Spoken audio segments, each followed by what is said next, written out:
This week, we're hunting an animal that's nocturnal. It's the ultimate predator. While you've been out in the field, most likely you've probably been close to over 100 of them, but you've never seen them. The dogs that pursue these animals are tough. They never give up. They were designed to hunt. In an all-out brawl, the cat would definitely win. The dog doesn't know that. He thinks he's as tough as any mountain lion in North America.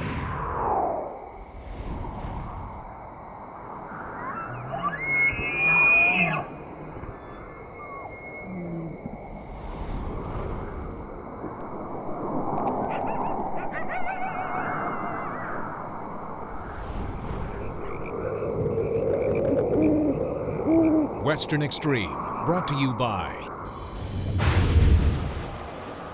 Bowtech. Refuse to follow. Can-Am. The facts say a lot, but the ride says it all. Shell Rotella. The engine oil that works as hard as you. Academy Sports and Outdoors. Right stuff, low price, every day. Brought to you by Firestone. Whatever you drive, drive a Firestone.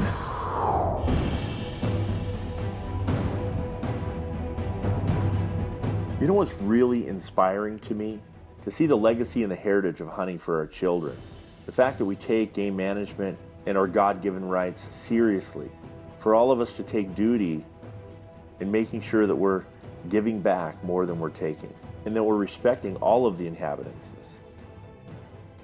I'm going to be hunting this week with a really good friend, Denver. He has taken me on several cat hunts in Okanagan Valley in British Columbia. The record books are filled with the largest cats ever taken in all of North America. This is holy ground when it comes to big mountain lions.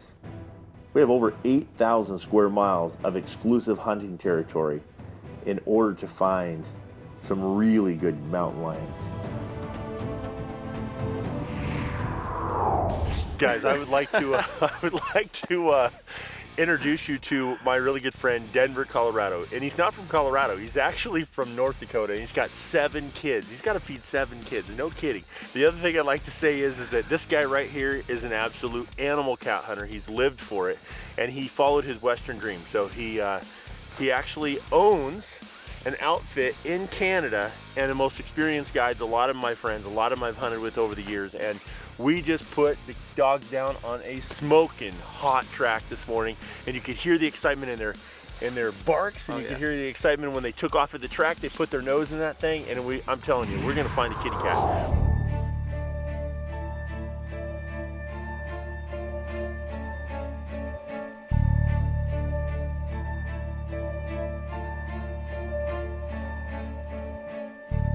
You know, a lot of archers believe that an arrow that's made out of carbon doesn't retain memory or won't bend, and they will. So when you pull them out of a target, make sure that you're pulling them as straight as possible, because any inaccuracy in the overall shaft, it's one of the reasons I shoot this VAP. It's extremely straight. It's a very thin shaft, has an ice coating, so it's very, very slick for better penetration. It has a penetrator insert-outsert right here in the front of the shaft, so it tapers up to the broadhead, tapers down to the shaft. So once you've actually cut that hole diameter, the rest of the shaft just spins through it. I'm using a low-profile blazer vane right there, 3-degree offset, so it doesn't add too much drag but stabilizes the arrow. It's pretty cool.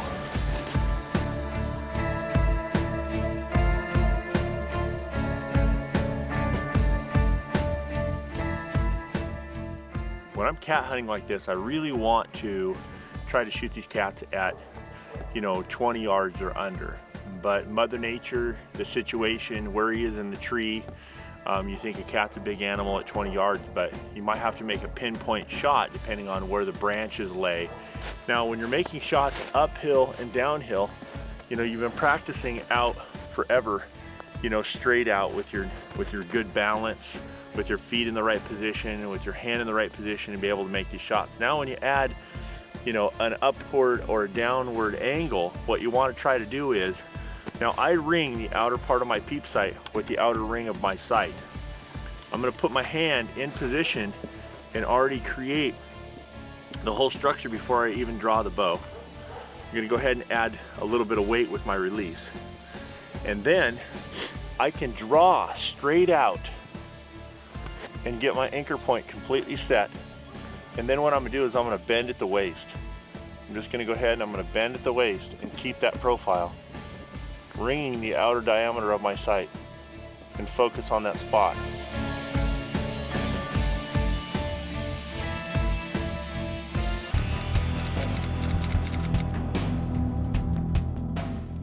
Well, we're with Denver, our mighty guide. A guy that lives in North Dakota, bought an entire outfit out here in British Columbia, and the number one thing that Denver loves to do more than any other thing on planet Earth is cat hunt. And so we've got 14 dogs. Denver, I'm excited. I mean, we're gonna get out. And the snow conditions, it's the very first real snow of the season. This is the very first cat hunt. There should be some big ones around. Oh yeah. Yeah, we're gonna have a good time. This got fresh snow. It's snowing right now, so we're ready to roll. Exactly. We're just going to get out there and find some cat tracks. But before we do that, I want to introduce you to the dogs.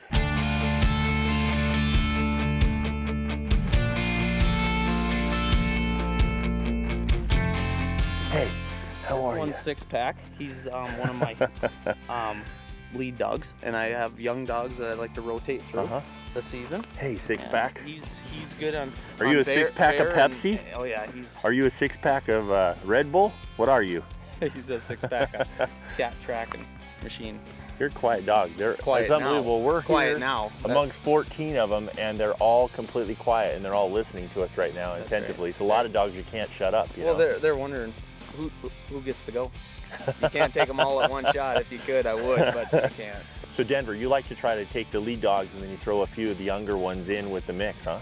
Yes. It's always nice to have the lead dogs that you know you can trust. They're honest, and then you throw in some young dogs that you've been working with, and they can work the track behind the older dogs. You kind of get to see what they're doing and how it goes. Yeah, so dude. It's really fun to see a young pup catching on to taking over so they can become a lead dog one day too. Exactly. They're like, holy crap, this is cool. I'm in the race. Oh, yeah, I want to play. I want to be in them. I want to go catch the kitty cat. That's right. You know, Denver, I'm thinking Boone and Crockett type cat. I mean, this is the #1 place on planet Earth to find some really big cats. Find the right track, find the right cat, and I'm getting itchy. My finger's getting itchy. I'm telling you, I cannot wait. I just look forward to this, you know.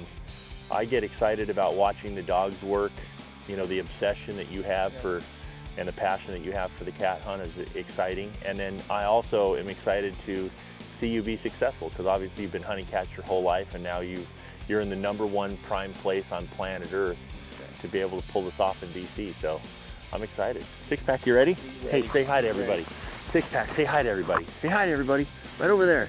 Right over there. They want you to catch a cat. Can you catch a cat? Can you catch a cat for us? Huh? Are you gonna catch a cat? Yeah? Yeah? You're gonna? Okay.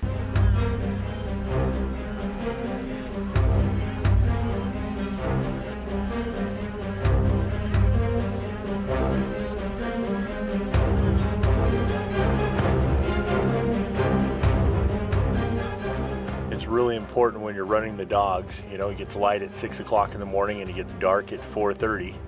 Got to be able to find that track early enough in the morning that you can let the dogs loose. Now, there's not really any road infrastructure here in BC, so you're pretty much gonna go find the dogs wherever they go on the track, and if you send them out too late, you're gonna be spending the entire night out on the mountain trying to retract all the dogs again. Good thing that they have GPS collars and stuff, but we've got some snow coming down that isn't helping us much right now. We really need this new fresh powder to stop so that we can really find some track. We're gonna work a mountain up here, do about a 7 or 8 mile loop.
guess I wanted to go back where it all started.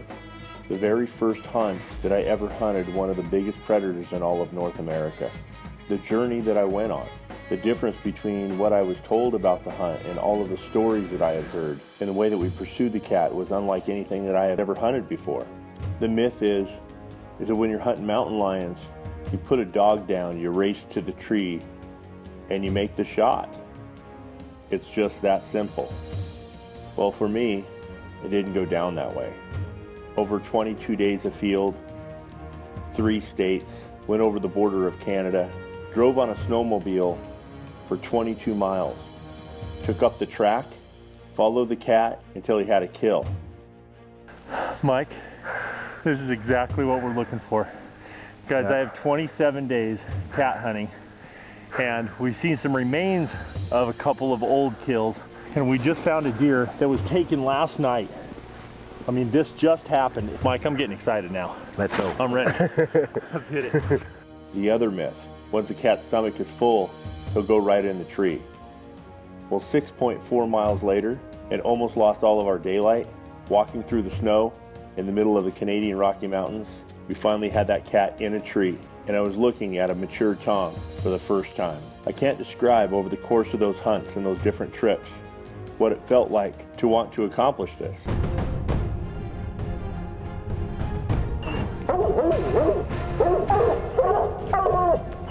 About 21 yards is an absolute huge tom.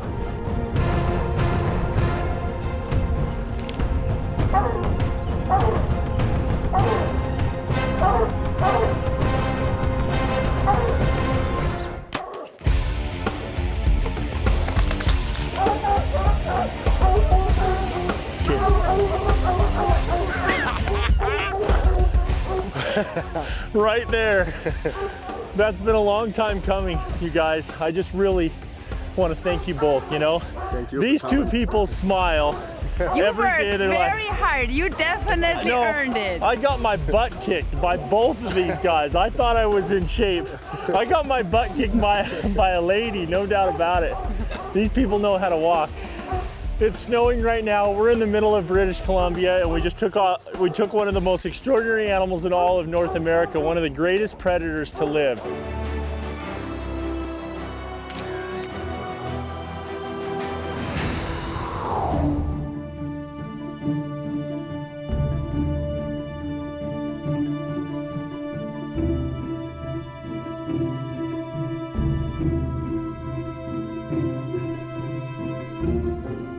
Last year I was in British Columbia. It was late in the season, post-rut. A lot of the deer had moved down from the high country where the snow line had gotten to where it was just a few inches deep. It really allowed these deer to scrummage through the snow and be able to find some victuals. I thought about how vulnerable they are. What would happen if 2 mature cats moved into this drainage? I mean, the deer all congregated this time of the year. Think about a couple of cats living here for 6 months right in this draw, feeding on a lot of these deer that are down in their home range. Not for 1 year, but for several. Cats are nocturnal. They're patient. You never see them. And without a dog, it's very unlikely that these cats could never be in check. I was fortunate to be able to find a mature buck. He lived through the winter. He lived through the wolf pack. He lived as a small fawn as the black bears and the coyotes would have loved to have found him. And then he lived through the mountain lions to maturity, where I was able to take him with a bow and arrow. As my heart is filled, I draw the bow. Always come up on the target, never down. Bubble leveling, micro aiming, relax. Put my pin on the inside of the kneecap and start to float up into the top of the lower third. When the pin settles in the spot, I hold until the shot surprises me.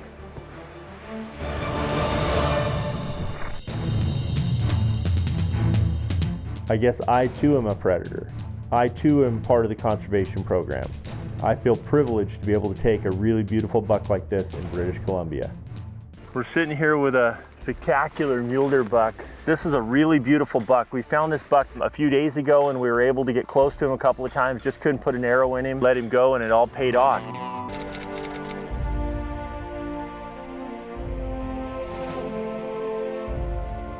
Every one of these dogs has a different personality. To watch them and to listen to them work is really awesome. You get connected to each one of them. Each one of them have a different behavior. Each one of them follows a track in another way. Some of them are leaders, other ones are followers. Some have a better nose than others. But in the end, they're all working together in order to find that cat. They're so excited. To them, it's like life and death. It's just built into them. They never give up. It's funny because when you're following a hound dog, many of them will stick their nose in the track and they'll howl every time they smell it. Other ones just pick their nose up and they're trying to smell through the air. And you can tell their excitement when they're getting closer and closer and closer and they're being able to get more and more scent out of the air. Depending on how cold it is, how much moisture's in it, how old the track is, really all does determine how fast they can go on the track. And also, at what point we found that cat track and how far we are behind it. When those dogs are released, you never know when you're going to see them again. They'll go anywhere. No matter how steep, no matter how far, no matter how many miles they've traveled in the snow, no matter what the bottom of their feet look like, they literally are trained and excited to be able to get out and hunt that cat down.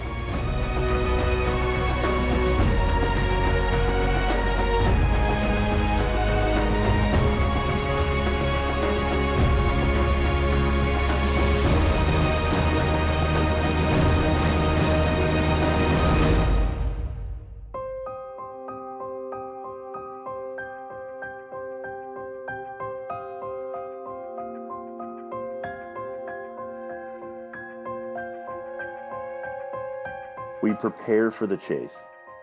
The anticipation builds as we get closer to that time when we turn loose those dogs and listen to them work.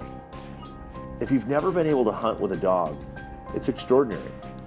They love this with all of their heart. These dogs have a heart for hunting. It's what they live for. Many that have never tried lion hunting believe that it's easy. You basically just throw the dog down and you follow up the track. Others realize that it's the most physical, enduring hunt that you may have ever been on. Through the snow with cold temperatures, up and down the steepest, most rugged draws in all of British Columbia. This is the ultimate challenge to go out and to be able to find a track. This is it. Team Western Extreme has found what we came to BC for. A monster cat. I cannot wait to see the cat in this tree. I'm telling you, his head is going to be like big. Denver. We got team dog. We're in.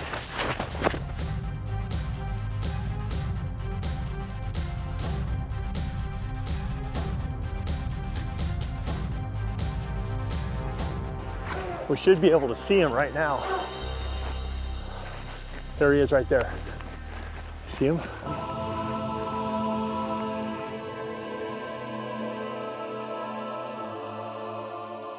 We finally get to the tree and we look up and there it is.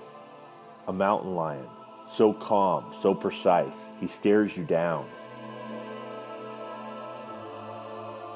Six pack, good job, good job. Good job, boy. Good boy, good boy. Six pack here, single-handedly found that cat. This morning we put him on the trail and that's why we call him six pack, because you don't need a six pack of dogs, you just need six pack. All alone. That dog walked about 3.3 miles and put that cat in the tree single-handedly. What do you have to say for yourself, huh? Tell him you love the cat hunt, huh? You're awful quiet now. I can hear you barking forever. Good job, good job. It is so cool to have another cat in the tree. What doesn't make any sense is, I mean, we measured the stride on that track, right? And yes. We also measured its pad size, and we definitely put down on a big tom. Yep. And now we've got a female in the tree. We had a female in the area.